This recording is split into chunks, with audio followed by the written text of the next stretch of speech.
ठीक है, तो कीबोर्ड के बारे में डिस्कस कर रहे थे। एक तो था हमारे पास कीबोर्ड के बारे में फंक्शन कीज,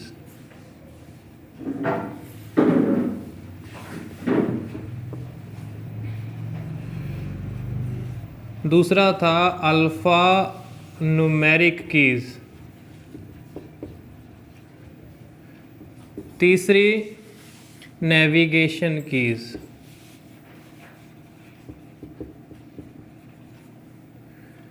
उसके बाद फोर्थ था अपना स्पेशल पर्पस कीज, और फिर फिफ्थ आ जाता है हमारे पास टॉगल कीज। टॉगल कीज, ये कीज के अलग अलग टाइप्स हैं। एक इसके अंदर न्यूमेरिक कीज और था, जो कैलकुलेटर टाइप की जो कीज आती हैं साइड में होती हैं, न्यूमेरिक कीज। अब यहाँ पे जो क्वेश्चन कहाँ कहाँ से बनते हैं, ठीक है, एक तो इसकी संख्या पूछ लेते हैं 12, और नेविगेशन की के अंदर एक तो हमारे पास एरो की होती है जिससे अपने कर्सर की मूवमेंट, ठीक है, ये वाली चार तो हमारे पास आ गई एरो कीज। नेविगेशन की के अंदर चार कीज कौन सी हो गई, एरो कीज हो गई। और इसके अलावा हमने कल और लिखा था, एक लिखा था होम कीज, एक लिखी थी एंड कीज, और एक लिखी थी पेज अप कीज, और एक लिखी थी पेज डाउन कीज। तो ये चार बटन और होते हैं, चार कीज और होती हैं हमारी इन नेविगेशन के ऊपर होती हैं, home keys, and keys, page up और पेज डाउन। अब इनसे क्वेश्चन बनता है, क्या बनता है कि होम कीज क्या काम करती है, होम का बटन है कीबोर्ड पे, वो क्या काम करता है। अगर मैंने सीधा प्रेस कर दिया, ठीक है, मान लो मैं वर्ड पैड के अंदर टाइप कर रहा हूं और वर्ड पैड के अंदर मेरा कर्सर यहां पे है, मान लो कहां है, यहां पे मेरा कर्सर है, और मैंने अगर होम बटन दबा दिया तो ये कर्सर उठ के इस लाइन के बिल्कुल शुरुआत में आ जाएगा। होम की से क्या होता है, आपका कर्सर कहां पे आ जाता है, उस लाइन के बिल्कुल स्टार्टिंग में चला जाता है। कहां, जिस लाइन के अंदर आपका कर्सर होता है उसी लाइन के स्टार्टिंग में चला जाता है। थोड़ा सा ध्यान से देखना है। कब, जब हम एंड कीज दबाते हैं, ठीक है, यानी कि लाइन के स्टार्ट में, ठीक है। और अगर मैं इसको कंट्रोल के साथ दबा देता हूं, कंट्रोल प्लस एंड कर देता हूं, सिंपल एंड दबाया मैंने, अगर मैंने कंट्रोल और एंड दबाता हूं, ये भी क्वेश्चन आता है, फिर आपका कर्सर जाता है डॉक्यूमेंट के शुरुआत में, डॉक्यूमेंट के शुरुआत में या स्टार्टिंग में। देखो सिंपल एंड से क्या था, लाइन के शुरू में जाता है वो, लेकिन अगर मैंने कंट्रोल एंड सॉरी हैं, ये सारा होम कीज में था। हाँ, तो मैं एंड में क्यों लिख दिया मैंने, बात तुम होम की कर रहे थे, बात हम होम की कर रहे थे, अभी मैंने कहा ये क्या हो गया,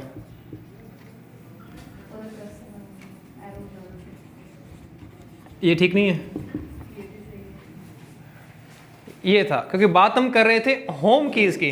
तो होम की जब अपने प्रेस करते हैं तो लाइन के शुरू में अताओ गल होगी, जन जिमें कहते हैं ना ਆਪਾਂ ਵੀ ਮਾਸਟਰ ਨਾਲ ਰੱਟ ਕੇ ਆਇਆ ਸੀਗਾ ਬਸ ਤੇ ਉਹ ਲੱਗ ਪਿਆ ਤੇ ਇੱਥੇ ਪਤਾ ਨਹੀਂ ਲੱਗਿਆ। ਕਈ ਵਾਰੀ ਹੋ ਜਾਂਦਾ ਨਾ ਇਦਾਂ, ਆਪਾਂ ਸੋਚਦੇ ਹਾਂ ਬਸ ਰੱਟਾ ਮਾਰਿਆ ਹੋਇਆ।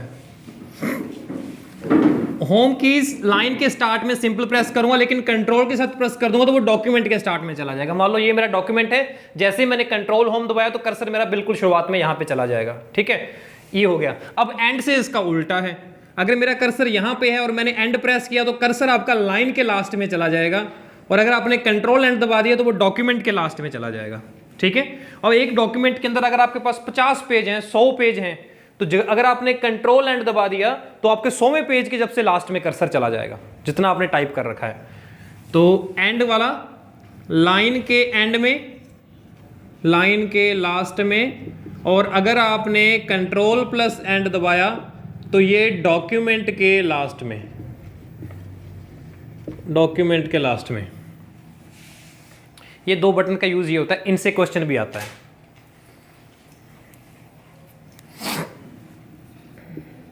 बस ये जैसा नाम है बस वैसे ही इसका काम है। बाकी कीज जो है पेज अप और पेज डाउन, कि जब अपने कई सारे पेजेस का हमारा डॉक्यूमेंट होता है वर्ड के अंदर, या अगर अपने पीडीएफ वगैरह यूज कर रहे हैं या हम इंटरनेट ब्राउज कर रहे हैं, तो भी अगर आप पेज अप करोगे तो पेज ऊपर की ओर चला जाएगा, पेज डाउन बटन दबाओगे तो पेज डाउन की ओर जाएगा।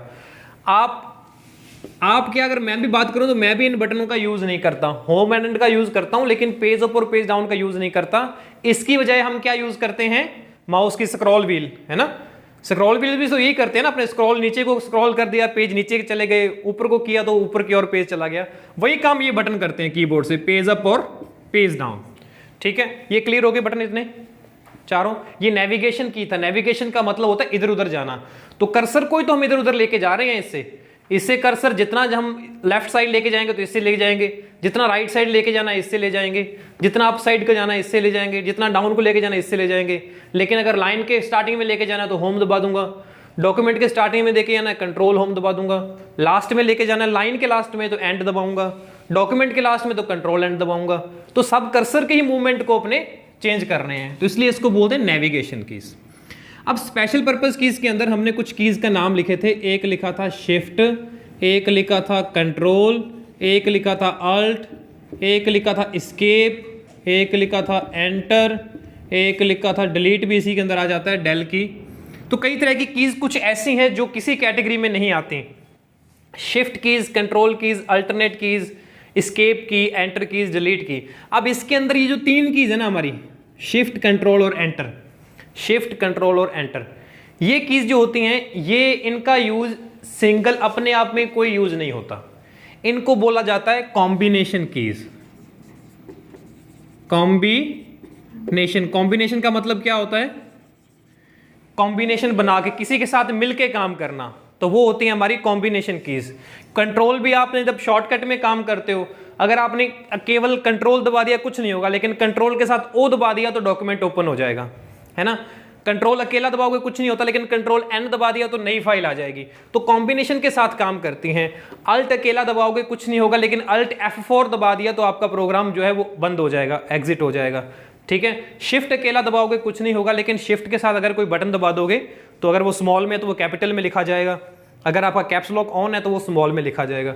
तो ये कॉम्बिनेशन की कहलाती हैं, शिफ्ट, कंट्रोल और अल्ट, और ये स्पेशल काम ही करती है, इसलिए इनको स्पेशल पर्पस के अंदर आता है। एस्केप बटन जो होता है बिल्कुल कोने पे होता है, ये कैंसिल करने के काम में आता है। किसी भी कमांड को निष्क्रिय करना, कोई भी कमांड है, कोई भी चीज़ है, उसको कैंसिल करना, उससे बाहर आना, तो एस्केप बटन होता है, उससे बचना। कंप्यूटर आपके सामने कुछ पूछ रहा है कि मैं इस प्रोग्राम को बंद कर दूं, और मैं नहीं बंद करना चाहता, मैं उससे बाहर नहीं, भाई नहीं करना, गलती से बटन दब गया तो एस्केप दबा दो, तो कैंसिल हो जाएगा, वो आपसे आगे वो नहीं बढ़ेगा। एंटर का मतलब होता है उल्टा। एस्केप का मतलब तो था मैं उससे बाहर निकल, नहीं भाई आए नहीं करना का, गलत हो गया, लेकिन एंटर का मतलब हाँ बस कर दे, यस।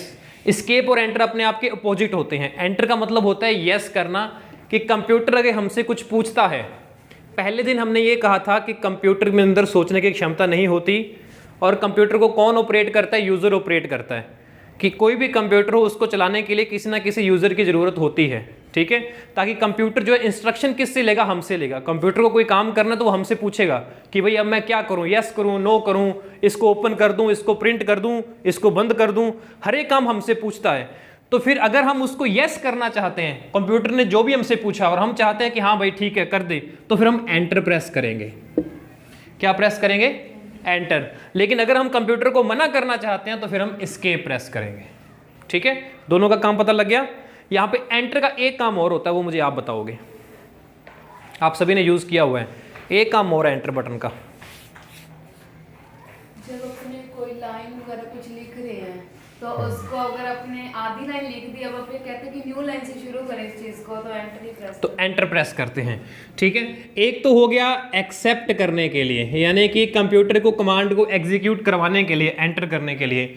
लेकिन अगर हम टाइपिंग कर रहे हैं, चाहे वो वर्ड के अंदर टाइप कर रहे हैं, किसी के अंदर भी, तो वर्ड में जहां भी टाइपिंग कर रहे हैं, और मैं सही बोलूं जो आपने बोला है कि अगर मुझे नया पैराग्राफ में जाना है, मैं चाहता हूं कि नहीं अब मुझे निचली लाइन से अगली लाइन से लिखना है, तो नेक्स्ट लाइन के अंदर जाने के लिए, नई लाइन से स्टार्ट करने के लिए भी हम एंटर प्रेस करते हैं। ठीक है, तो मैं ये कह सकता हूं न्यू पैराग्राफ। ये भी क्वेश्चन आया था कि इसमें से नए पैराग्राफ लिखने के लिए आप कौन सा की दबाओगे, तो नया पैराग्राफ में जाने के लिए भी अपने एंटर प्रेस करते हैं। ठीक है, ये तो पता था ना सबको। और डिलीट का मतलब जो भी चीज़ सिलेक्ट है उसको हटाने के लिए, उसको डिलीट करने के लिए। लेकिन सिलेक्ट होना, इसके भी दो काम हैं। डिलीट से संबंधित जो एग्जाम के अंदर ज़्यादा पूछा जाता है वो ये पूछा जाता है कि अगर आपका कर्सर, कहाँ रखूं कर्सर, मेरा यहाँ रख देता हूँ, चलो मान लो मेरा कर्सर यहाँ पे है, सी और ई के बीच में। पेपर के अंदर क्वेश्चन कई बार आ चुका है, ये रिपीट हो के आ चुका है कि भाई इस कर्सर से आपने राइट साइड से अक्षर को डिलीट करना है। अब इसके राइट साइड कौन सा अक्षर है, ई है, लेकिन लेफ्ट साइड कौन सा है, सी है। अगर मैं आपसे पूछूं कि इस सी को कैसे हटाओगे तो आप तुरंत बता दोगे कि बैक स्पेस एक बटन होता है। कौन सा बटन होता है, बैक स्पेस। तो बैक स्पेस एक बटन होता है, वो काटने के लिए होता है। गलत लिखा जाए तो हम मिटा सकते हैं उससे। तो अगर मैं बैक स्पेस दबा दूंगा तो वो सी जाएगा, तो सी उसके किस साइड पड़ा है, लेफ्ट साइड। ठीक है, हमें ऐसे हमेशा ऐसे साइड देखनी है, ये लेफ्ट और ये राइट। ठीक है, इस तरीके से नहीं देखना, ये उल्टा हो जाएगा। तो कंप्यूटर का अगर पूछे तो ये वाला अपनी साइड बनती है, ये लेफ्ट साइड और ये राइट साइड। तो अगर मुझे राइट साइड से डिलीट करना है ई को तो फिर मैं डिलीट बटन दबाऊंगा। अगर मैं डेल दबा दूंगा तो वो ई हट जाएगा, बाकी सारी इस तरफ आ जाएंगे। फिर से डेल दबा दूंगा तो पी हट जाएगा, फिर से डेल दबा दूंगा तो टी हट जाएगा। तो राइट साइड से हटाने के लिए डिलीट बटन काम करता है, और अगर लेफ्ट से हटाएंगे तो बैक स्पेस काम करता है। दूसरा इसका काम होता है, अगर आपने सिलेक्ट कर रखा है, मान लो ये पूरी लाइन ही आपने सिलेक्ट कर रखी है, तो डिलीट दबा दोगे तो पूरी लाइन ही डिलीट हो जाएगी। ठीक है, एक ये हो गया।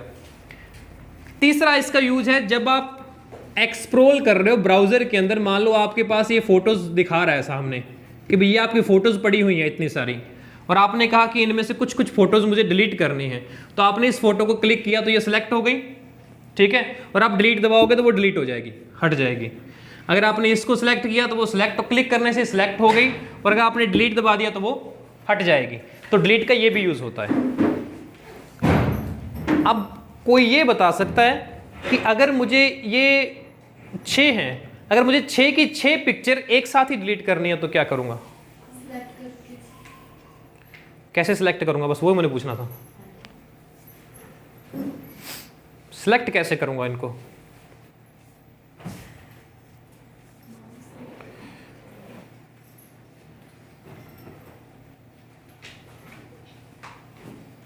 बताओ भाई कैसे। आपने कह दिया सिलेक्ट करके हो जाएगा, सिलेक्ट कैसे करूं, माउस से आगे आ जाओ, नहीं तो चेयर कहाँ ले लो। ना सर देखना। ठीक है, कोई भी जो प्रैक्टिस कर रहे हैं, आपका तो कभी इस लेवल तक पहुंचे नहीं अपने, आप नए ही हो। आप बताओ, इनमें से शायद 2 जने ही हैं मेरे ख्याल से जिन्होंने कुछ किया होगा थोड़ा बहुत इस लेवल का, ये चीज़ें करना। बाकी तो अपने सीख लेते हैं।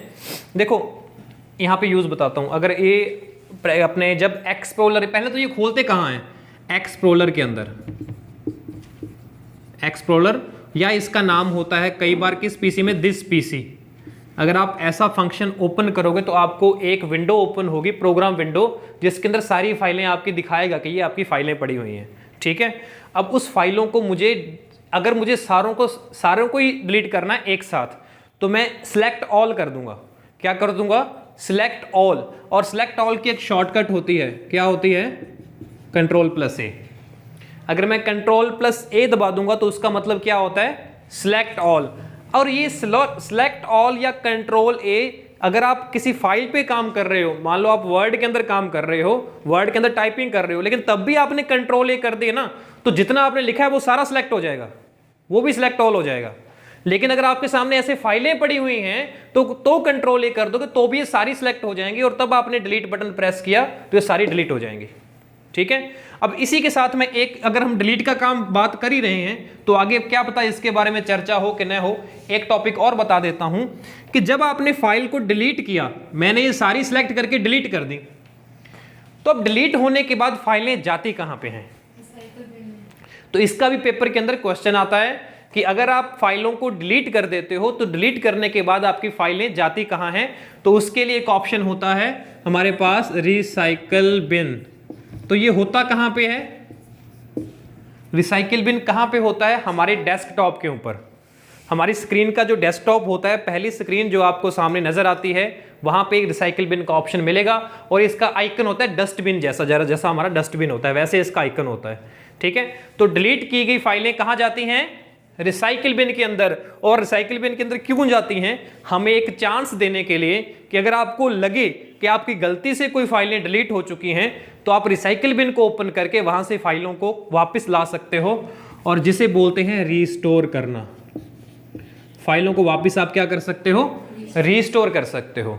ठीक है, अब गलती से मेरा कोई कागज़ था, इंपॉर्टेंट था, ऐसे ही कैसे करते करते मेरे हाथ से कुछ निकल गया और कोई नीचे कागज़ गिर पड़ा, मुझे नहीं पता लगा, पीछे से सफाई करके वो डस्टबिन में चला गया।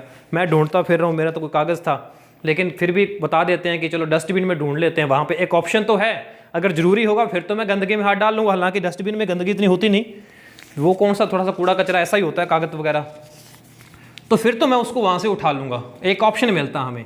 ठीक है, लेकिन अगर ऐसा काम हो ही ना, हम डस्टबिन रखें ही ना, हम तो सीधा बस झाड़ू फैल के चल गली च, उस तो बाद कोई साधन टप्पा टहरना चल दूजी गली मतलब ऐसे तो नहीं कर देना, कर दे। पहले से बहुत फर्क पड़ने लग गया खैर अब इस मामले में। पहले तो अपने हरेक घर के गेट के बाहर पहले रूढ़ी होंगी सी, सारा समान उत्थे जाता सीगा। हुण तो बहुत सुधार हो गया काफ़ी, हुण तो घरे घरे भी आप डस्टबिन ला ले लगभग। चलो, तो वहाँ से अपने रीस्टोर कर सकते हैं अगर उसको वापस चाहिए तो। नहीं तो क्या होता है कि जब ये फाइलों को हम डिलीट करते रहते हैं वो रिसाइकिल बिन के अंदर जाती रहती हैं। ठीक है, अब यहाँ से एक कंसेप्ट हमारा और क्लियर होता है थोड़ा सा।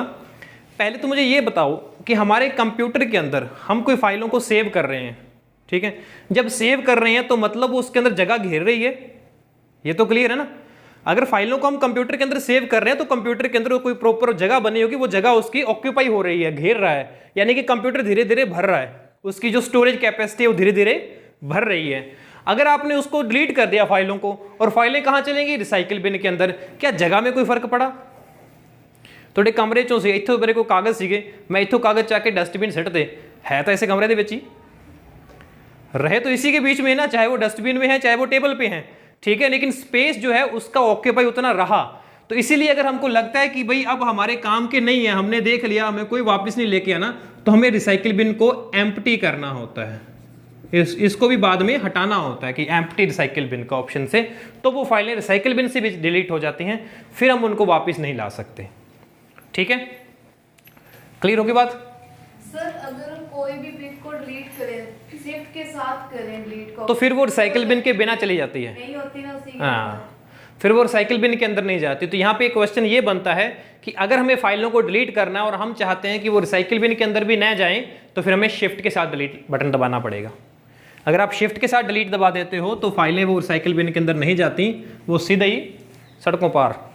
ठीक है चलो, तो डिलीट बटन, ये वाले बटन हमारे स्पेशल पर्पस के हो गए। ठीक है, ये इंपॉर्टेंट है एक टॉपिक, इसके अंदर क्वेश्चन आते हैं। क्वेश्चन क्या होता है कि टॉगल कीज कितनी होती है और टॉगल कीज का मतलब क्या होता है। हमारे कीबोर्ड पे 3 बटन ऐसे हैं जिनका एक्शन, जो बिहेवियर है ना, बाकी बटनों से अलग है। 3 बटन ऐसे हैं। एक तो है हमारा कैप्स लॉक कीज,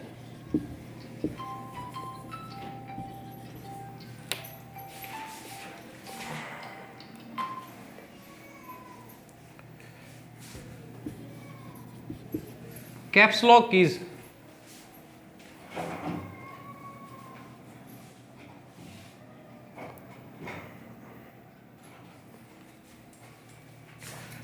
एक होता है हमारे पास number lock keys,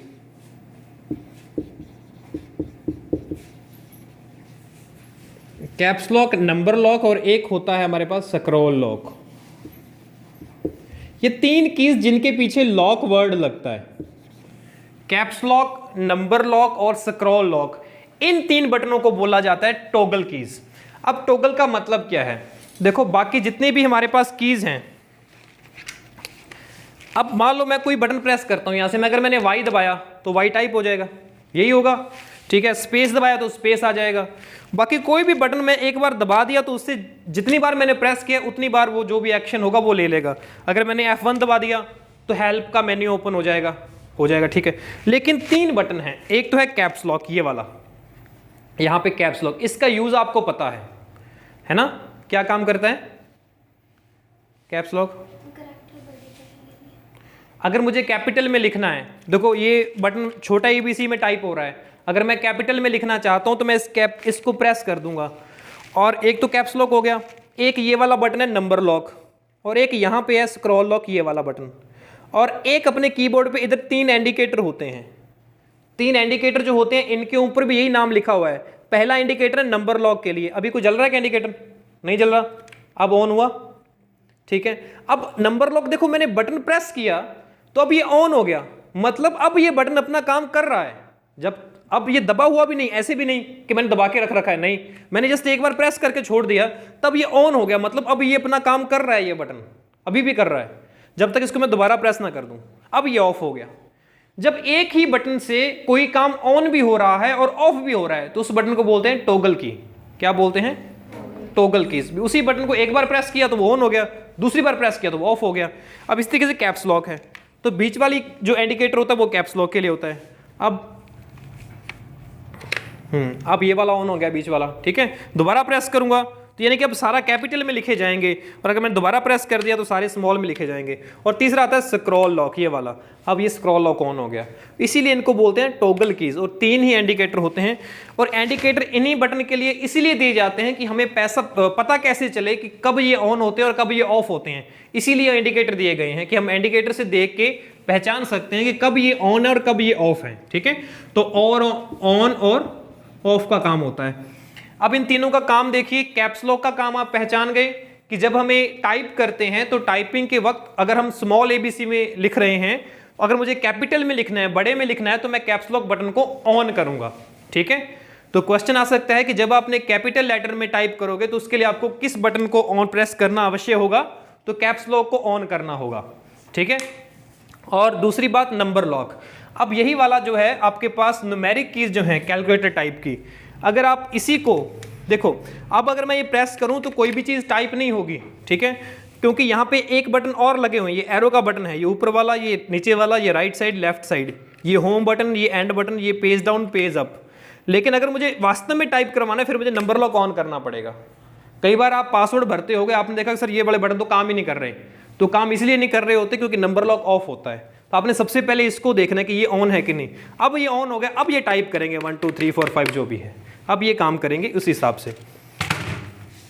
number lock हो गया क्लियर हमारा। स्क्रॉल लॉक क्या है? किसी एक्सेल के अंदर इसका यूज देख सकते हो आप स्क्रॉल लॉक का, बाकी वर्ड के अंदर इसका यूज नहीं देख सकते।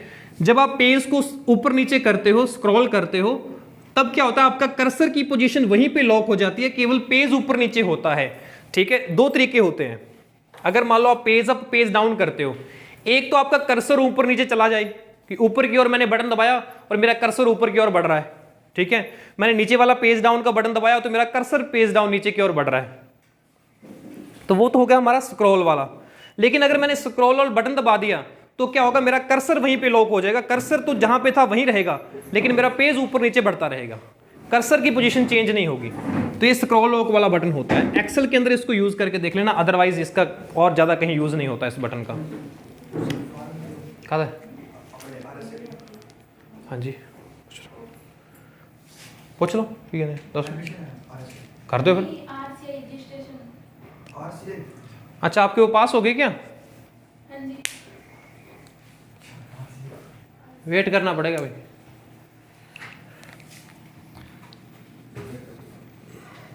सो सर्च करो ऑनलाइन RSCIT रजिस्ट्रेशन ही सर्च कर लो, थोड़ा लिंक मिल जाएगा पहले ही। RCI रजिस्ट्रेशन के नाम तो ही गूगल,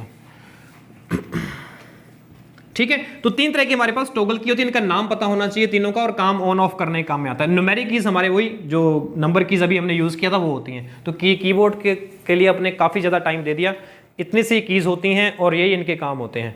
इसमें से कोई क्वेश्चन हो तो पूछ सकते हो, अदरवाइज मैं आगे बढ़ता हूँ। आगे हमारे पास कौन कौन सी कीज रह गई इसके अंदर? इनपुट डिवाइसेस टॉपिक था हमारा, इनपुट डिवाइसेस।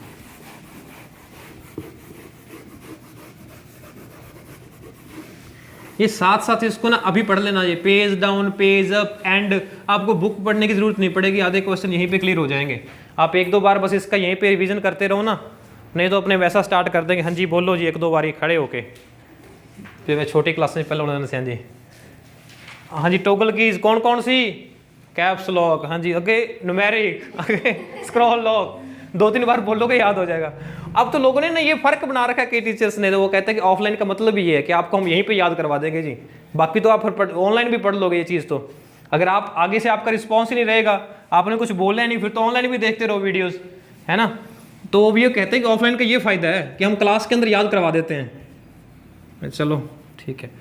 अच्छा, कीबोर्ड हो गया, माउस कल हमने कर लिए थे, पॉइंटिंग डिवाइस। आगे बढ़ते हैं, अब बात कर रहे हैं इनपुट डिवाइसेस की। तो हमने टेक्स्ट जो इनपुट होता है ज़्यादातर वो हमने कीबोर्ड से कर लिया, और जो इंस्ट्रक्शंस लेनी थी वो हमने पॉइंटिंग डिवाइसेस से ली थी। कल पॉइंटिंग डिवाइसेस के अंदर mouse, track pad, track ball, touch pad, joystick वगैरह, लाइट पेन, ये चीज़ें कल हमने डिस्कस की थी, है ना।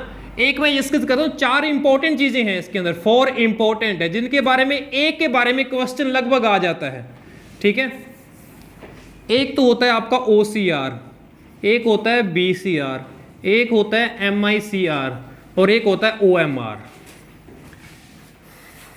ये थोड़े समझने वाले इसलिए मैंने पहले इनको स्टार्ट कर लिया, कि बाकी में कुछ रह गया तो आप सीधा पढ़ के भी सकते हो। OCR इनकी फुल फॉर्म एक तो पूछता है पेपर के अंदर सीधा ही कि इनकी फुल फॉर्म बता दीजिए क्या होती है, ठीक है।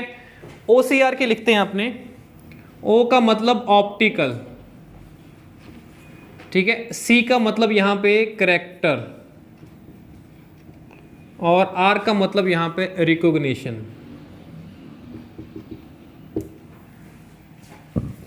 BCR का मतलब बार, C का मतलब कोड, और यहां पे R का मतलब है रीडर। ये OMR आपने नाम सुना होगा, सबने सुना है ना OMR, पेपर के अंदर OMR शीट्स मिलती हैं आपके, RSCIT के पेपर के अंदर भी OMR शीट ही मिलेगी आपको। O का मतलब ऑप्टिकल, M का मतलब मार्क, और R का मतलब रीडर, ऑप्टिकल मार्क रीडर। और MICR मैग्नेटिक, I से इंक, करेक्टर, रिकॉग्निशन।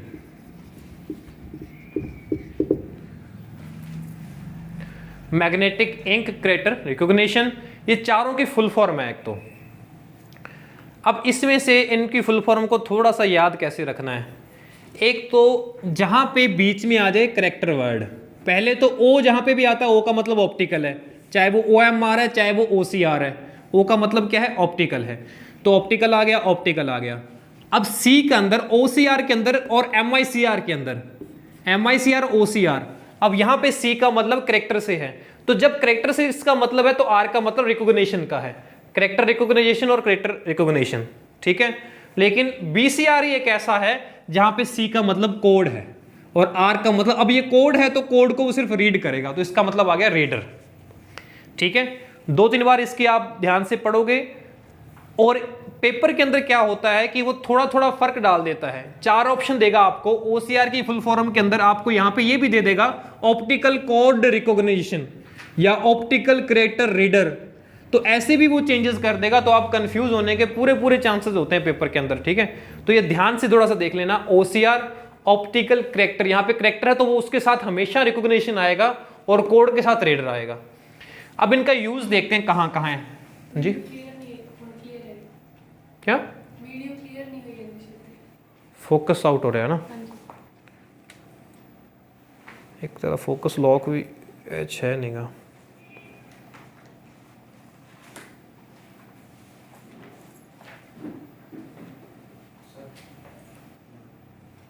मैं छड़ के तो नहीं आ सकता, बह जाए 10 मिनट, आधा मिनट।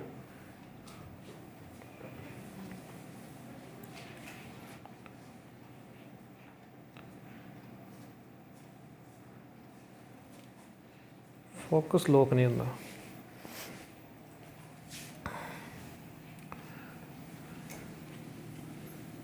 ठीक है, MICR से स्टार्ट, OMR से स्टार्ट करते हैं क्योंकि ये हमने पहले नाम सुना हो, तो यहां से स्टार्ट करेंगे। ऑप्टिकल मार्क रीडर, आप क्या करते हो, आपके पास शीट आती है जहां पे आपको स्पेशल जो है वही सर्किल है, इसको आपको बिल्कुल प्रॉपर मार्क करना होता है आंसर के लिए, ठीक है। और जब आप प्रॉपर मार्क करते हो तो फिर आपका वो इस शीट को क्या करते हैं, वो एक हमारे पास OMR ऑप्टिकल मार्क रीडर होता है, इधर शीट्स लगाई, वो इधर स्कैन करता करता शीट्स आपकी उस मशीन में से निकली और इधर चली जाती है, फिर नई शीट इस तरफ, नई शीट इस तरफ, और एक शीट बस इतना देर ही मशीन में से निकलती है और आपको उसको स्कैन करके सीधा कंप्यूटर जो है वो डेटा इनपुट कर लेता है, ठीक है। क्योंकि हम किसके बारे में पढ़ रहे हैं, इनपुट डिवाइसेस के बारे में, तो यानी कि ये सारे डिवाइसेस क्या करेंगे, कंप्यूटर के अंदर डेटा को इनपुट करेंगे। अब आपका रिजल्ट, एक तो इसमें एक गुंजाइश नहीं होता किसी भी गलती की, क्योंकि कंप्यूटर के अंदर पहले से ही फीड होता है कि भाई हम ऐसी शीट्स लगाने वाले हैं और इस शीट के अंदर एक नंबर पे अगर सी है तो इसको सही मान देना है, बी नंबर पे अगर ए है तो इसको सही कर देना है। तो उसमें पहले से ही आंसर फीड होते हैं कि भाई आप स्कैन करोगे, आप एक नंबर क्वेश्चन पे देख लेना, आपके पास वहां पे जब आप इस पे स्कैन करोगे तो स्कैनिंग में क्या ऑप्शन आ रहा है, तो पहले से ही फीड कर दिया जाता है कि अगर ये वाला ऑप्शन होगा तो उसको नंबर जोड़ देने हैं, अगर नहीं होगा तो नंबर हटा देने हैं, और अगर कोई गलत है तो नंबर को माइनस कर देना है। तो पहले से ही फीड होता है। बस आपकी शीट्स जो है वो 1 मिनट के अंदर, कई सारी शीट्स, बड़ी बड़ी मशीन्स होती हैं, कई तो इसके अंदर 1 मिनट के अंदर 100-200 की शीट्स भी निकाल देता है, स्कैन करता रहता है 1 मिनट के अंदर ही, बस शीट निकली और पार। ठीक है, तो ये अपने आप ही आपके मार्क्स जो हैं वो ऐड होते रहते हैं शीट के अंदर कि भाई आप कितने बन गए, नेक्स्ट कितने, नेक्स्ट कितने, नेक्स्ट कितने। तो काफ़ी स्पीड फास्टली ये काम होता है। तो ऑप्टिकल मार्क रीडर, और तभी आपसे कहा जाता है कि एक तो इसको आपने ऐसे नहीं करना कि आपने कर दिया ये सही है जी, एक तो ऐसे नहीं करना, प्रॉपर फिल होना चाहिए। एक ये गोला जो है कभी भी ऐसे थोड़ा सा भरा होना नहीं चाहिए, प्रॉपर इसको ब्लैक करना है ताकि कंप्यूटर पढ़ सके इसको। ठीक है, तो इसीलिए आपका भी पेपर जो होगा वो OMR शीट पे होगा, तो आपको क्या करना है, जो भी आंसर होगा तो प्रॉपर इसको ब्लैक करना है, और ऐसे करते करते ऐसे भी ना हो जाए। ठीक है, ये भी ध्यान रखना। तो ऐसे करके कई बार, और हाँ अगर आपने मान लो गलत भर दिया ना तो उसको छोड़ दो, वो गया। ठीक है, रोल नंबर ऊपर वाला जो सेक्शन होता है, जो उसके अंदर रोल नंबर होता है एंड पेपर शीट का कोड होता है, वो वाला आप चाहे आधा घंटा उसी पे लगा दो, कोई दिक्कत नहीं है, बिल्कुल आराम से भरना होता है, क्योंकि उसमें गलती होने के चांस अगर हो गए तो हमारी शीट कैंसिल है। लेकिन अगर कोई क्वेश्चन आंसर वाली एक आधा क्वेश्चन गलत हो गया तो वो तो एक नंबर पे ही फर्क पड़ेगा ना अपना, तो इसलिए रोल नंबर को बड़े ध्यान से भरना होता है। और बाकी अगर एक बार आपने ये फिल कर दिया, अब आप कहते हो ये तो गलत था हमारा, ये नहीं, ये अब हमारा ये सही है, तो मशीन नहीं उठाएगी, तो ये भी कैंसिल है, छोड़ दो बस, जो हो गया हो गया। ठीक है, तो ये ध्यान रखना आपने अपने पेपर में भी। वो होता है ऑप्टिकल मार्क रीडर, तो आपके शीट में से डेटा को इनपुट करता है कंप्यूटर के अंदर, तो वो OMR होता है। अब आ जाते हैं BCR का सेकंड। ये भी आपने देखा होगा कहीं ना कहीं, कहीं आप शॉपिंग मॉल के अंदर या विशाल मेगा मार्ट्स वगैरह है, वहां पे अगर आप कहीं शॉपिंग करने गए होगे, जहां पे आपने बस सामान उठाया और बिलिंग काउंटर पे गए, और वो क्या करते हैं, उनके हाथ में एक डिवाइस होता है, वो उसके एक कोड के ऊपर लाइट डालते हैं, है ना, रेड कलर की लाइट। तो ये तो सैंपल है मेरे ख्याल से, इसके पीछे आए नहीं कोड, आपकी बुक देखना बैक साइड, हाँ ये रहा, ये वाला जो कोड है, जैसे ये वाला है, ये लगभग अपने हर एक प्रोडक्ट पे होता है ना, आप किसी भी प्रोडक्ट देखोगे लगभग हर एक प्रोडक्ट की पैकिंग पे ये कोड होता है। इसको बोलते हैं बार कोड। क्या बोलते हैं, बार कोड, क्योंकि ये बार्स हैं, पतली पतली बार्स हैं, तो इसको बार कोड बोलते हैं। और इस कोड को रीड करने के लिए अब मेरे पास एक डिवाइस होगा, हैंड हेल्ड डिवाइस भी होता है, तो मैंने इसके ऊपर बस एक बार बटन दबा के थोड़ा सा लाइट डालूंगा, और इसकी जो इंफॉर्मेशन इस कोड के अंदर है वो अपने आप तुरंत कंप्यूटर के अंदर फीड हो जाएगी कि भाई ये क्या, कितने रुपए का है, क्या इसका नाम है, क्या नहीं। तो इसी कोड के द्वारा डेटा को इनपुट करने के लिए, तो इसको यूज क्यों करते हैं, क्योंकि बड़े बड़े शॉपिंग मॉल के अंदर, क्योंकि एक तो क्या इसमें गलती होने के चांस नहीं रहते, कि आप अगर मैं हाथ से टाइप करके कोई चीज भी, ये इसका नाम है और ये इतना प्राइस है, अगर 100 रुपए की चीज है, एक जीरो ज्यादा डल गई तो वो 1000 हो जाएगा। ठीक है, तो वो भी दिक्कत है। तो इसलिए इनका ऑनलाइन पहले से सब कुछ सेट होता है, इसके अंदर इंफॉर्मेशन होती है, बार कोड पे लगाया, अपने आप इनपुट हो जाता है, और काम बड़ा फास्टली होता है। वो बस निकालते रहते हैं ऐसे, बस ऐसे किया, लो जी, लो दूसरे, तीसरा, चौथा, तो बड़ा फास्ट काम होता है बिल बनाने में इसका। तो वो BCR bar code reader use करते हैं, क्योंकि इसके अंदर हमारा कोई रोल नहीं होता कि हमने वहां पे प्राइस ज्यादा भर दिया, हमने वहां पे कोई नाम गलत भर दिया, अपने आप इनपुट होता है। तो बार कोड रीडर हो गया, क्लियर हो गया। क्वेश्चन कैसे बनेगा इनका, बार कोड रीडर कहाँ पे यूज होता है, शॉपिंग मॉल वगैरह के अंदर, जहाँ पे कोई चीज़ हम शॉप करते हैं, तो वहाँ पे इनका यूज होता है। ठीक है, और OMR शीट्स वगैरह, और परीक्षा की दृष्टि से पेपरों के आंसर शीट जांचने में इसका काम आता है। अब आ जाते हैं OCR के अंदर। पहले तो इनकी क्वेश्चन तो सिर्फ फुल फॉर्म के बनेंगे, बस वो याद रख लेना। OCR, ऑप्टिकल कैरेक्टर रिकॉग्निशन, ये एक ऐसी टेक्निक है कि आपने अगर कोई शीट्स है, आपने उसको लिख दिया, उसके अंदर हैंड से आपकी राइटिंग से कुछ लिखा हुआ है, ठीक है, कागज के ऊपर, अब उसको आपने डिजिटल रूप में कंप्यूटर में कन्वर्ट करना है। आप चाहते हो कि जो आपने लिखा है वो कहाँ पे चला जाए, कंप्यूटर के अंदर टाइप हो जाए। क्या हो जाए? टाइप हो जाए। ऐसा हो सकता है कि आपकी लिखी हुई राइटिंग कंप्यूटर पहचान ले और उसको टाइप कर दे अपने आप ही वर्ड के अंदर। हो सकता है ऐसा? क्या लगता है? हैं जी? नहीं हो सकता। भी आपने जो कागज पे लिख दिया उसको आपने स्कैन किया और कंप्यूटर ने जो आपका लिखा है उसको पढ़ के अपने आप ही टाइप कर दिया वर्ड के अंदर। हो जाता है, ठीक है, पॉसिबल है। वो किससे पॉसिबल है? OCR से। पर ध्यान ये रखना राइटिंग थोड़ी साफ हो। अब वो डिपेंड तो ये करता है ना कि बंदा कंप्यूटर को पढ़ने समझ में तो आए कि वो कौन सा लिखा है उसने। अगर हम सही राइटिंग से लिखेंगे तो ये पढ़ लेता है। इवन हमारा फोन पढ़ लेता है। मैं आपको दिखा देता यहीं पे, मेरा फोन वहां पे टंगा हुआ है। फोन के अंदर भी OCR का ऑप्शन होता है। अगर आप उसको पॉइंट भी करोगे ना बोर्ड के ऊपर तो वो इसको पढ़ लेगा। वो O लिखा है, P लिखा है, अपने आप पढ़ लेगा। और फोन के अंदर ये ऑप्शन भी होता है कि अगर ये इंग्लिश में लिखा हो तो आपको हिंदी में ट्रांसलेट करके स्क्रीन पे दिखा देगा। आपने सिर्फ कैमरा इसके ऊपर करना है और ये हिंदी में लिखा आ जाएगा आपके फोन की स्क्रीन पे। तो ये OCR टेक्निक बोलते हैं, इसको बोलते हैं ऑप्टिकल कैरेक्टर रिकॉग्निशन।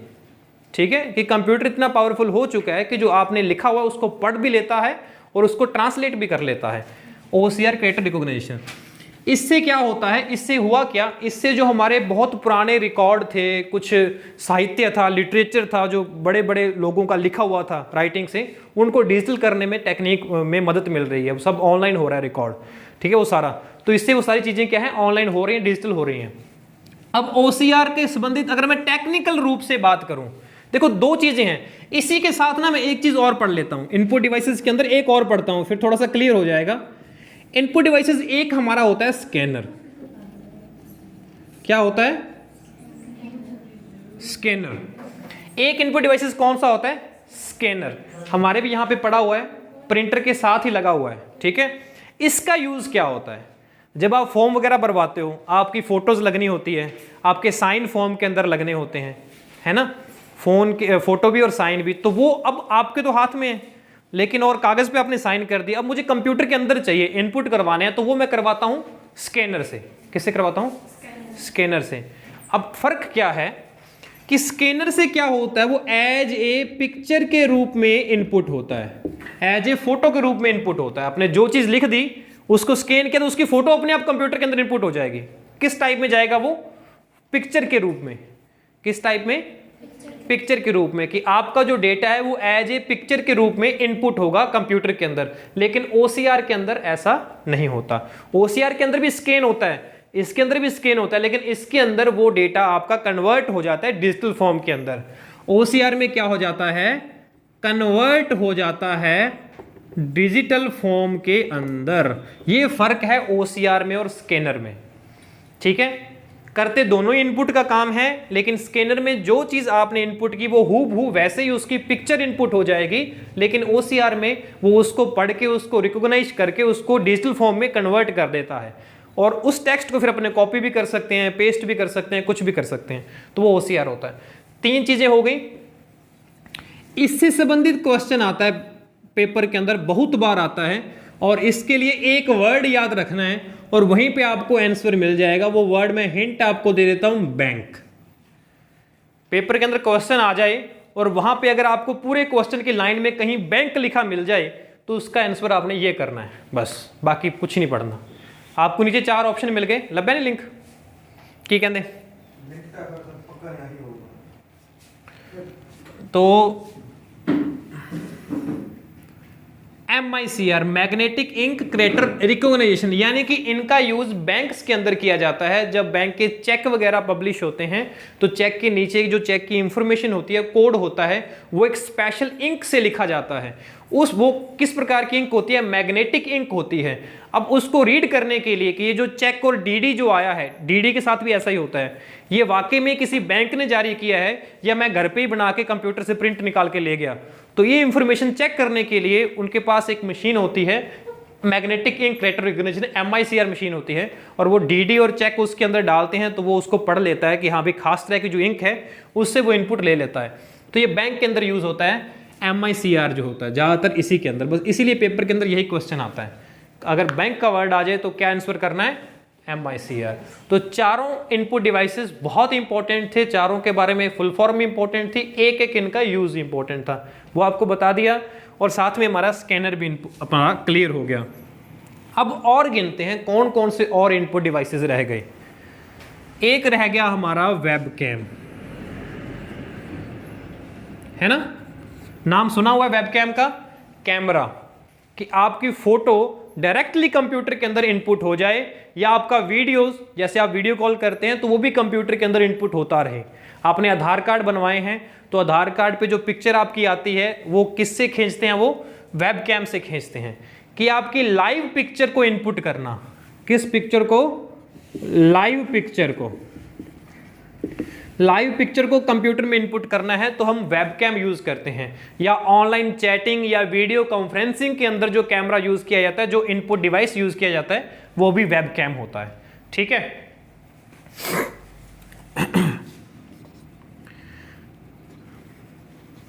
और कौन से रह गया अभी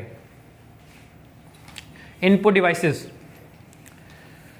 फोटोज भी हो गया हमारा, कैमरे के द्वारा हो गया। हाँ, और आता है एक माइक्रोफोन, और इसको शॉर्ट फॉर्म में लिख देते हैं माइक।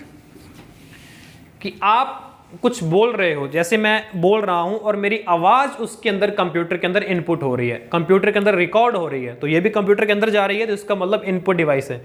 ये क्या है? माइक्रोफोन है।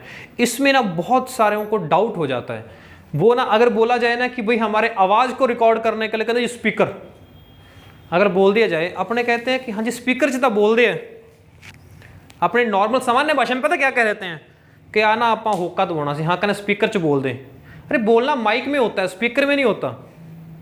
बोलते तो अपने माइक में है ना, स्पीकर से तो सुनाई देता है।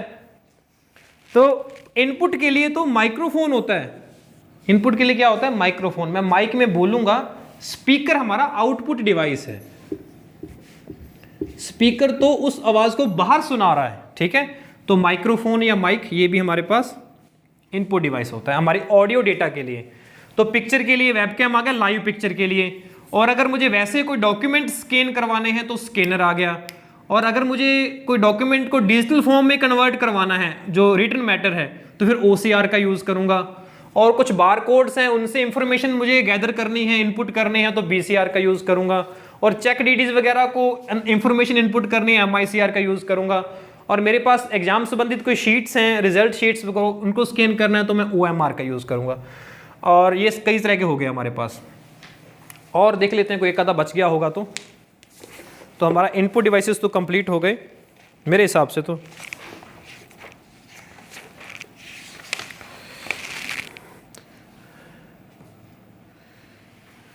यही थे, और कुछ नहीं है इसके अंदर। हाँ, इसको ना एक और माइक्रोफोन को इन्होंने एक नाम और दे रखा है, स्पीच रिकॉग्निशन सिस्टम। क्योंकि आजकल क्या होता है कि आप माइक में कुछ बोलोगे ना कंप्यूटर को, तो वो आपके जैसा आपने कमांड दी, जैसा आपने इंस्ट्रक्शन दी, कंप्यूटर वैसा काम करेगा। जैसे फोन के अंदर भी हमारा गूगल असिस्टेंट वगैरह होता है ना, अगर अपने कुछ बोल दें उसको तो वो तुरंत हमारी कमांड लेता है, और हमने उसको कोई भी काम करने के लिए बोल दिया तो वो हमें वैसा रिजल्ट दे देता है। तो इसलिए स्पीच रिकॉग्निशन सिस्टम भी हमारा माइक्रोफोन के द्वारा होता है। तो क्लियर हो चुके हैं? कोई डाउट हो पूछ सकते हैं, नहीं तो हम इनपुट डिवाइसेस में आउटपुट डिवाइसेस स्टार्ट करता हूं।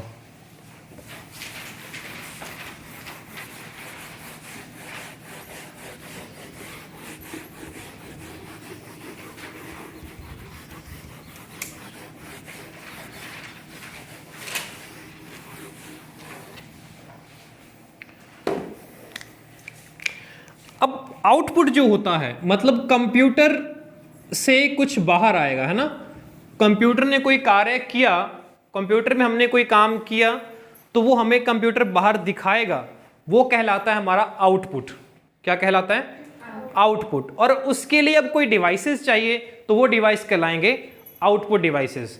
अब यहां पे सवाल ये आता है कि जो कंप्यूटर हमें आउटपुट देता है ना, कि आउटपुट 2 टाइप्स, 2 प्रकार के होते हैं। कैसे होते हैं? 2 प्रकार के आउटपुट्स कंप्यूटर हमें देता है। एक तो बोलते हैं हम सॉफ्ट कॉपी, क्या? फिर दूसरा क्या हो गया? Hard copy. एक तो आउटपुट होता है सॉफ्ट कॉपी के रूप में और दूसरा आउटपुट होता है हमारा हार्ड कॉपी के रूप में, ठीक है। सॉफ्ट कॉपी का मतलब और हार्ड कॉपी का मतलब, पहले हम हार्ड को समझ लेते हैं तो सॉफ्ट समझ में आ जाएगा। हार्ड कॉपी का मतलब कोई ऐसा आउटपुट जो कहीं ना कहीं छप के बाहर आएगा, परमानेंट हो जाएगा। आपने कागज पे कोई प्रिंट ले लिया तो वो परमानेंट हो गया, ठीक है। आपने कपड़े पे प्रिंट ले लिया, आपने बड़े बड़े होर्डिंग्स फ्लैक्स पे प्रिंट ले लिया, बड़े बड़े नक्शे वगैरह प्रिंट कर लिए तो वो परमानेंट हो जाता है ना। तो वो हार्ड, उसको बोलते हैं हार्ड कॉपी। क्या बोलते हैं? Hard copy. मैंने कोई नक्शा बनाया, ठीक है, अब उसको मैंने बड़े से फ्लैक्स में प्रिंट करवाना है, तो बनाया किसके अंदर? मैंने कंप्यूटर के अंदर। अब उसका मुझे प्रिंट करवाना है तो वो उससे क्या हो जाएगा? वो आउटपुट होगा। तो मैंने प्रिंट करवा लिया बड़े से फ्लैक्स के अंदर, तो वो आउटपुट हुआ, तो फिर उसको हम क्या बोलेंगे? Hard copy. जब कहीं भी कोई चीज छप के बाहर आ जाए, बस ये ध्यान रखना, ठीक है। तो हार्ड कॉपी है। अब सॉफ्ट कॉपी होता है जब कभी भी आपको जो रिजल्ट है वो स्क्रीन पे दिखाई दे। कहां पे दिखाई दे? स्क्रीन पे दिखाई दे। आपने कोई चीज बना ली और आपको मॉनिटर पे वो दिखा रहा है कि भाई ये चीज आपने बनाई है, आप मॉनिटर पे देख पा रहे हो उसको, तो वो सिंपली आउटपुट हो गया, उसको बोलते हैं सॉफ्ट कॉपी। क्या होता है?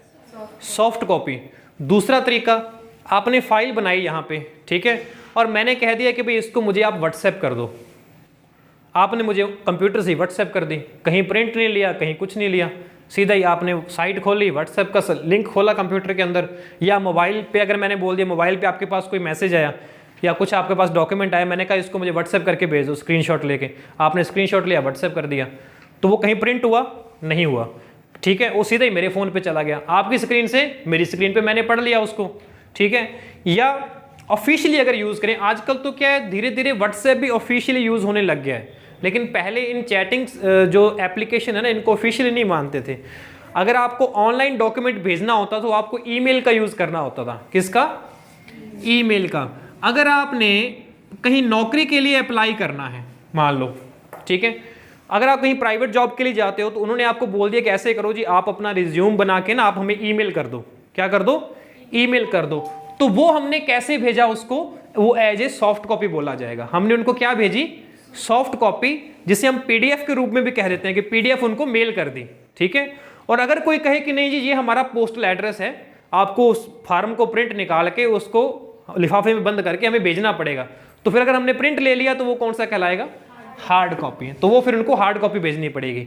तो कई बार लिखा भी होता है फॉर्म के अंदर कि भाई आप यहाँ पे फॉर्म सबमिट कर रहे हो, सबमिट करने के बाद आप फी पेमेंट कर दो, आपको अलग से हार्ड कॉपी के रूप में फॉर्म भेजने की जरूरत नहीं है। कई बार ऐसा भी लिखा होता है। तो दोनों क्लियर होगी बात, सॉफ्ट कॉपी और हार्ड कॉपी क्या मतलब है। आगे से कोई बोले कि इसको मुझे सॉफ्ट कॉपी भेज दो, तो आप कन्फ्यूज हो जाना कि भेजें कैसे उनको। अब उसने सॉफ्ट कॉपी भेज दिया, मतलब वो हिंट दे रहा है कि या तो मेल कर दो या व्हाट्सएप दे दो, बस सीधा ही, ठीक है। अगर उसने किसी ने कह दिया कि भाई इसको हार्ड कॉपी में भेजना है, तो मतलब भाई अब उसको प्रिंटिंग लेके उसको पकड़ा के आना पड़ेगा, ठीक है। तो वो होता है हार्ड कॉपी के रूप में। अब हमारे पास ये हो ही गया। सॉफ्ट कॉपी में फिर आपको स्क्रीन पे देखना है, तो इसके लिए कौन कौन से डिवाइसेस आएंगे? तो सबसे बड़ा जो हमारे पास ज़्यादा यूज़ करते हैं वो क्या होता है? मॉनिटर, ठीक है। अब मॉनिटर की स्क्रीन, लगभग ये सारे हम मॉनिटर देख रहे हैं हमारे पास, लेकिन अगर मॉनिटर से भी बड़ा मुझे कोई चाहिए, मैं चाहता हूं कि मॉनिटर पे तो मेरे को 2-4 जने देख पाएंगे, अगर मुझे 50-100 लोग बैठे हैं और उनको दिखाना है तो मुझे कोई बड़ा पर्दा लगाना पड़ेगा, है ना। तो बड़े पर्दे पे, अब पर्दे पे कैसे छपते हैं चीज़ें? सिनेमे के अंदर आप गए होंगे, अगर कोई नहीं भी गया हो तो भी कहीं सुना होगा, सिनेमे के अंदर पिक्चर इतने बड़े पर्दे पे कैसे दिखाई देती है। और हमने ये भी सुना कि वो पर्दा होता है, मतलब स्क्रीन तो नहीं है, टीवी तो नहीं है वो, तो क्या होता है, पीछे एक प्रोजेक्टर लगा होता है, प्रोजेक्टर वहाँ से एक लाइट निकलती है और वो पर्दे के ऊपर पड़ती है और तो चीज़ें हमें दिखाई देती हैं। तो वो भी सॉफ्ट कॉपी है ना, पर्दे के ऊपर परमानेंट तो नहीं छपता, वो बदलती रहती चीज़ें बस। तो इसीलिए प्रोजेक्टर भी हमारा आउटपुट डिवाइस है। और सॉफ्ट कॉपी के रूप में और क्या हो सकता है? बस 2 ही हैं। हाँ, अगर जैसे मैं आपको कह दूं कोई ऑफिशियल अनाउंसमेंट मुझे करने, मान लो मैंने कह दिया कि कल दी छुट्टी है जी, मैंने आपको सीधा बोल के बता दिया, आपने सुन लिया, ठीक है। अब कोई कहे जी सर सानू दसो तुसीं कित्थे लिख के दिता कल दी छुट्टी सी, सानू कोई प्रूफ भी मांग लेता ना भी, या तो सानू लिखा दिखाओ कित्थे है। अब सुने सुनाए का तो असीं विश्वास नहीं करते जी कोई बात ऐसी हो जाती है कि भाई सुने सुनाए पे नहीं अपना गल कर दी, कितने लिख के अगर दिता है तो सानू दसो। हम ऐसे कई बार बैंक में मांग लेते हैं ना, कहते ऐसे नहीं जी, आप हमें लिख के दीजिए। सरकारी दफ्तर में भी हम अगर कहीं नौकरी भी कर रहे हैं ना, मान लो कोई हमारा ऊपर वाला अधिकारी है, उसने हमें कोई कह दिया कि भाई ये काम करके देना है, कुछ भी कोई ऐसा काम है, और हमें लगे कि यार इसकी कल को जवाबदेही किसकी होगी, इसने तो मुझे बोल दिया कि ये काम करके देना है और मैंने कर भी दिया, लेकिन वो रिकॉर्ड के अंदर कैसे जाएगा? तो फिर आप उसको ये कह सकते हो कि सर बिल्कुल हम ये आपका काम कर देंगे, आप इसके लिए आप एक ऑर्डर जारी करो, कोई ऐसा काम हो तो आप इसके लिए एप्लीकेशन जारी करो, या आप एक लेटर जारी करके दो हमें कि भाई ये आपने काम कल तक सबमिट करवाना है, परसों तक करवाना है, हम कर देंगे। मतलब वो रिकॉर्ड में आ जाता है जब चीज़ें क्या होती हैं हार्ड कॉपी में या रिटन में लिख के दी जाती हैं। अब इसी तरीके से सॉफ्ट कॉपी के अंदर फिर हमने जो बोल के कहा है, तो मतलब किसी को स्पीकर के अंदर आपने बोल दिया तो वो भी आपका सॉफ्ट कॉपी ही कहलाएगा। ये भी तो हो सकता है ना सर। रीट के एग्जाम में भी तो हुआ है ना ऐसा कुछ? कैसा? सर रीट के एग्जाम में ये होगा कि अगर कहते हैं ना बच्चे कह रहे हैं कि मेरा क्वेश्चन ये सही है, वो कहता है हमें प्रूफ भेज दो, कहीं बुक में लिखा हो, यूं ना कि आप लोग लिख के तो बुक भी ऑथेंटिक हो ना, ये नहीं कि भी मैंने बुक छाप दी जो भी लिख के और उसकी कॉपी भेज दी उसको, तो ये भी कहते हैं कि ऑफिशियल इसकी होनी चाहिए। तो ये 3 होते हैं हमारे पास सॉफ्ट कॉपी के। हार्ड कॉपी के हमारे पास एक आता है प्रिंटर, ठीक है। जैसे छोटी स्क्रीन पे हमारे पास मॉनिटर था और छोटे छोटे कागज को प्रिंट लेने के लिए प्रिंटर था, और फिर बड़े कागज के अगर बड़ी जगह पे प्रिंट लेना हो तो क्या आता है, बड़े बड़े नक्शे प्रिंट करने हैं, अब बड़े बड़े फ्लैक्स बोर्ड प्रिंट करने हैं तो क्या आता है, प्लॉटर। क्या आता है, प्लॉटर। दोनों ही प्रिंट पे हो गए, प्रिंटर और प्लॉटर। तो ये बड़े बड़े प्रिंट करवाने हैं तो ये इस पे आता है।